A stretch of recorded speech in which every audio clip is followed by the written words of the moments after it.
It's that time of year again where everybody's starting to set goals and thinking about where they want to go with their New Year's resolutions. And I have been very outspoken over the last few years about the idea of setting goals and how I think that can be a little bit limiting because it becomes something that we say we're going to do and then we just displace it and then we don't close the gap on how we're going to get there.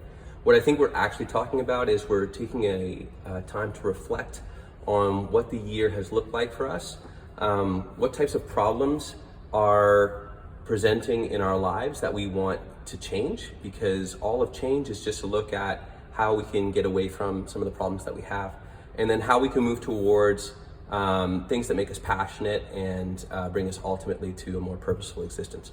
I think that if at the end of this year, you could look back on some of the biggest problems that were facing you, and you could say, I found a lot of purpose in solving that problem, then you will have done exactly what you're trying to resolve to do, which is to reach a goal and to have more meaning in your life. So I want to go through this process with you. I've set it up. I'm going to be posting this document as a link in my bio so that you can follow it as well. I think it's a really, really cool framework. And I'll just go over the skeleton of the framework just really quickly, and then I'll show you kind of a way that I did it. You can do it a lot of different ways. I just find that this way to be is really effective. I should also mention that a lot of these ideas and concepts, they're derivative. They're taken out of the solution-focused counseling approach. But this framework is my own, and it's something that when I'm sitting down with an athlete, whether we actually use the framework or we just do it more casually, we often go through a lot of the exact same steps.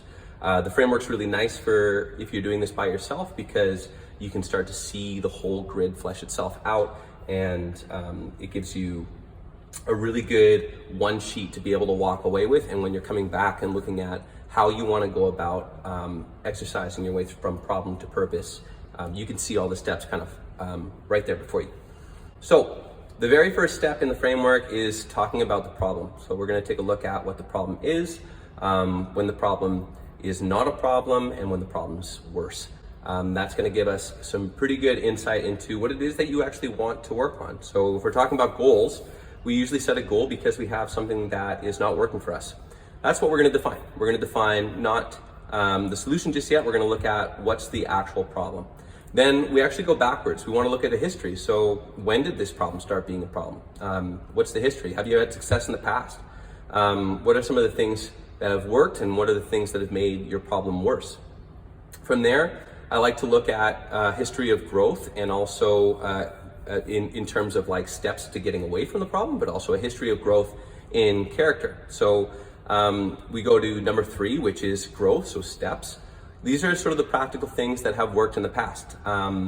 These are things that you can kind of look at and you can say, yeah, I was better than I used to be when I first recognized that I had a problem. And so I can identify maybe some of the qualities or some of the things that I did to allow me to be better off than when I was.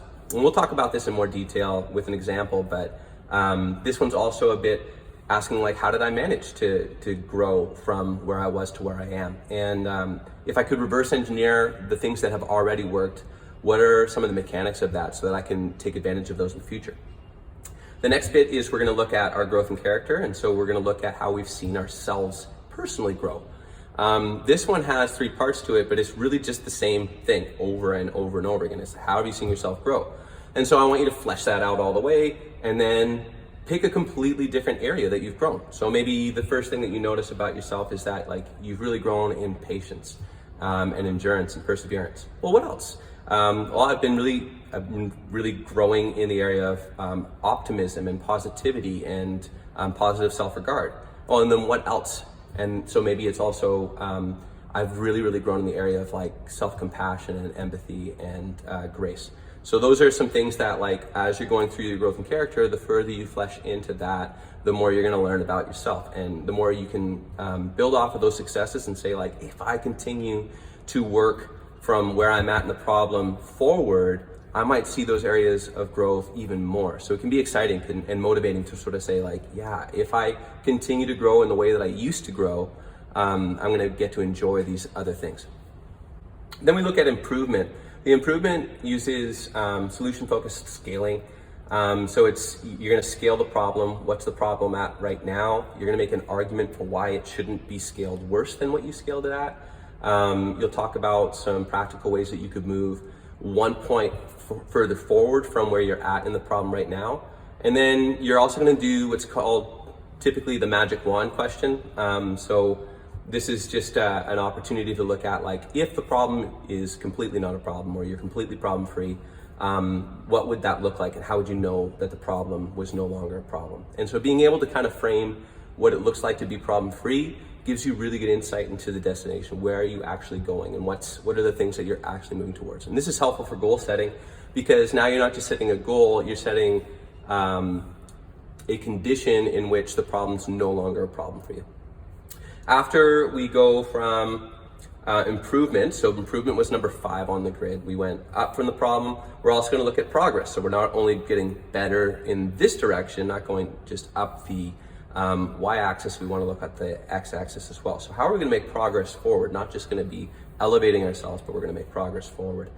And so progress is going to be look like what would life look like 1 week from now, and then 1 month from now, and then 1 year from now. And then what would it look like to know that you've arrived? So this is a bit more destination focused. How can I see myself in the coming weeks, the months, the years, and so on until I've reached my goal? And if we're moving up in the improvement and out in terms of progress, then we're going to be making a up and to the right trajectory forward towards purpose. So that's good. We're going to be moving away from the problem and into this really, really interesting next phase. But before we move into that next phase, it's also important to look at what are the stakes. Like, what happens if I don't move up and to the right? There's a few other options in terms of where I could go. I could move up and to the left, and I could move down and to the right. So these are things that are not going to move me up and to the right. They're going to move me kind of away from where I want to go. And so if we take a look at the down and to the right, so this is number 7 on our grid here.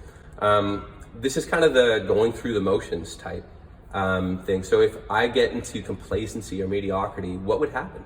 And then we'll take a look at the other option. So if I moved up and to the left, it means I'm kind of getting paralysis by analysis. Like I am getting better, but I'm not moving forward. And if I'm not moving forward, then I'm kind of leaving myself behind. I'm moving forward in terms of time, but I'm not making progress. And so my dreams, my purpose gets left behind. So paralysis by analysis or stagnation is kind of the idea of like I'm making improvement, but I'm not making progress. I'm getting stuck. So then we move into the area here. This is where we want to actually get to. This is the stuff that's going to be really, really meaningful. All of this other stuff on this part of the grid is great. It's going to give us a really good idea and framework for how we want to tackle this. And what we want to do is we don't want to get to a new solution for the problem we're currently in. We want to be chasing down more exciting problems. So all of life is just one problem after the next problem after the next problem. But the problems that we're currently facing that we want to get away from are problems that maybe we've fallen into circumstantially or that we're not excited about. The other types of problems that we might have are things like the things that we want to do. Maybe right now, the problem that I have is that I'm really, really unhealthy and I'm not very physically fit. But a really cool problem would be trying to figure out how to climb Mount Everest.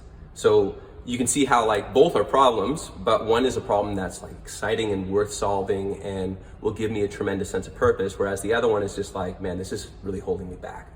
So we're trying to get into this area of what's a worthy problem? What's a problem that I would love to be tackling? So maybe another good example, if you're an athlete, is my current problem is that I procrastinate a lot. But like a worthy problem would be figuring out a way to make the national team. And so I want to figure out how to make the national team. I want to move from my procrastination problem to solving a much bigger and worthier problem. So when we get to this bit, we're going to figure out what that problem looks like. What's a problem that I would get excited to chase down? We also want to take a look at what my passion is. What's fueling this? What's allowing me to feel like this is a problem worth suffering for? What will this demand of me? How will I have to invest more? How will I have to buy in or pay the price? So we're going to explore that a little bit.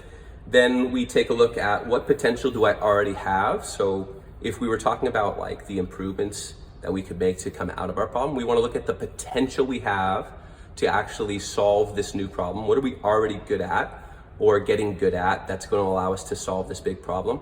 And then not only that, what are the opportunities? So if we were looking at progress as a chance to kind of move forward, we look at that in the same way. What are some of the opportunities already available to me for me to start making progress towards solving this problem? And if I'm able to come up with answers to all of these things, it ultimately leads to purpose. I will have something that I'm excited about chasing down. I'll have a purpose that I'm chasing after. I may have that problem that's holding me back, but armed with a problem that's worthier to solve, I'll have all of the passion, potential, and possibilities to go ahead and do that. So I can still be working on the problem that's holding me back, but more importantly, I'm going to have the gravity of a much weightier problem pulling me forward. And I think that's a lot more exciting. So let's talk about an example here. I use cue cards and post-it notes, and I like having two pens handy of two different colors, just so I can make quick observations about the things that I'm getting excited about or that I am learning about myself. So we'll start out with the problem.